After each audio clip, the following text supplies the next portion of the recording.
नमस्कार दोस्तों, इलेक्शन कमिश्नरों की नियुक्ति पर रोक लगाने के मामले को लेकर सुप्रीम कोर्ट से इस वक्त की बड़ी खबर सामने आ रही है। चुनाव आयुक्तों की नियुक्ति पर सुप्रीम कोर्ट ने सवाल किए हैं। सवाल करते हुए सरकार से पूछा है कि केस पेंडिंग था तो नियुक्ति क्यों की। आज सुनवाई के दौरान कोर्ट ने इस बात पर सहमति जताई कि केंद्र सरकार को इस बात का जवाब देना होगा कि चुनाव आयुक्तों की नियुक्ति करने वाले पैनल से चीफ जस्टिस ऑफ इंडिया को बाहर क्यों रखा गया। बता दें, एडीआर की तरफ से चुनाव आयुक्तों की नियुक्ति पर रोक लगाने के लिए याचिका दायर की गई थी। इस पर सुनवाई करते हुए जस्टिस संजीव खन्ना, जस्टिस दीपांकर दत्ता और जस्टिस ऑगस्टिन जॉर्ज मसीह की बेंच ने सरकार से कहा कि जब मामला कोर्ट में लंबित था तो नियुक्ति क्यों की गई। सरकार को 21 मार्च तक यह बताना होगा।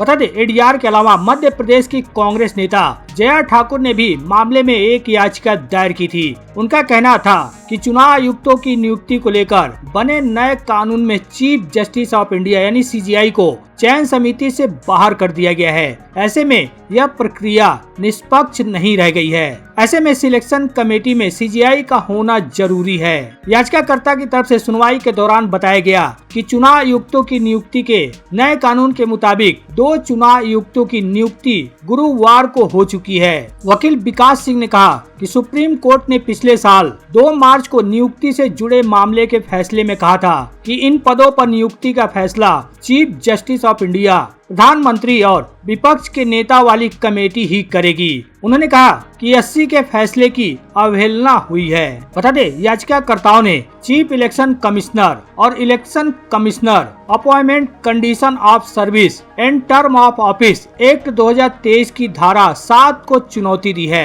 याचिका में कहा गया है कि यह संविधान के अनुच्छेद 14 का उल्लंघन करता है। इस कानून को इस आधार पर चुनौती दी गई है कि यह अनूप बर्नवाल बनाम भारत संघ और अन्य के मामले में सुप्रीम कोर्ट के फैसले के विपरीत है। इसमें मुख्य चुनाव आयुक्त या चुनाव आयुक्त की नियुक्ति प्रक्रिया में भारत के मुख्य न्यायाधीश को शामिल करने की मांग की गई थी। अनूप बर्नवाल मामले में फैसला देते हुए कोर्ट ने कहा था कि पैनल में प्रधानमंत्री, नेता प्रतिपक्ष और भारत के मुख्य न्यायाधीश शामिल होने चाहिए। वहीं केंद्र सरकार ने 2023 में जो कानून बनाया है उसमें सिलेक्शन कमेटी में सीजीआई को हटाकर उसकी जगह पीएम की ओर से नामित केंद्रीय मंत्री को रखा गया है। याचिका में कहा गया कि इस तरह से सिलेक्शन प्रक्रिया खतरे में होगी और हेर फेर का अंदेशा है। एडीआर की इसी याचिका पर सुनवाई करते हुए आज सुप्रीम कोर्ट ने सरकार से कहा कि जब मामला कोर्ट में लंबित था तो नियुक्ति क्यों की गई। सरकार को यह 21 मार्च को बताना होगा।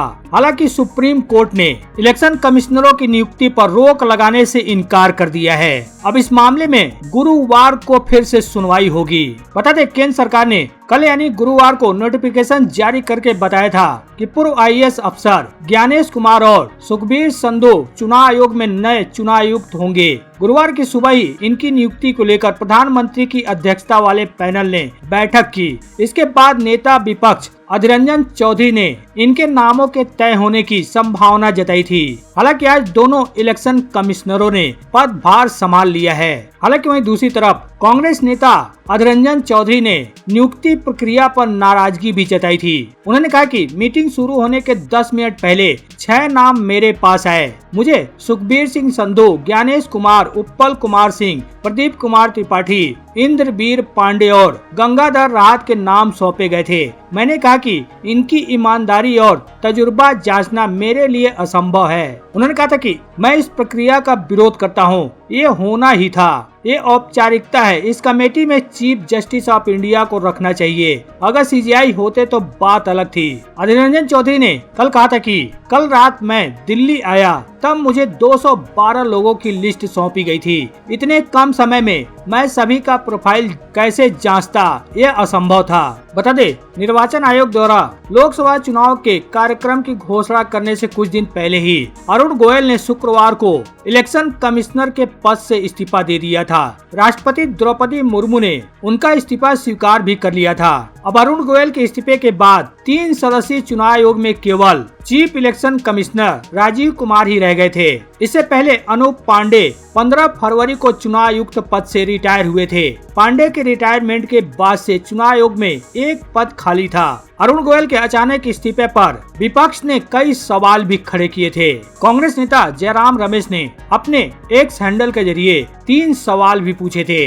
उन्होंने लिखा था कि अरुण गोयल के इस्तीफे पर मेरे मन में 3 सवाल आए हैं। पहला, क्या मुख्य चुनाव आयुक्त और उनके बीच कुछ मतभेद है? क्या मोदी सरकार से उनके मतभेद हैं? क्या वे बीजेपी के टिकट पर चुनाव लड़ेंगे? हालांकि कांग्रेस के कई नेताओं ने अरुण गोयल के इस्तीफे पर सवाल उठाए थे। बहरहाल दोनों नए चुनाव आयुक्तों ने अपने पदभार को संभाल लिया है और कुछ ही घंटों बाद लोकसभा चुनाव के कार्यक्रमों का ऐलान हो जाएगा। इसको लेकर शनिवार को चुनाव आयोग की बड़ी प्रेस कॉन्फ्रेंस है, जिसमें चुनाव कार्यक्रमों की घोषणा की जाएगी। अब देखना है कि पहले चरण की वोटिंग कब होती है और कितने चरणों में लोकसभा चुनाव संपन्न होता है और कब नतीजे सामने आते हैं। बहरहाल मीडिया सूत्रों के मुताबिक जो खबरें सामने आ रही हैं, बताया जा रहा है कि इस बार लोकसभा चुनाव 6 या 7 चरणों में हो सकते हैं, जबकि पिछली बार 7 चरणों में मतदान हुआ था। माना जा रहा है कि अप्रैल और मई में मतदान की तारीखें होंगी।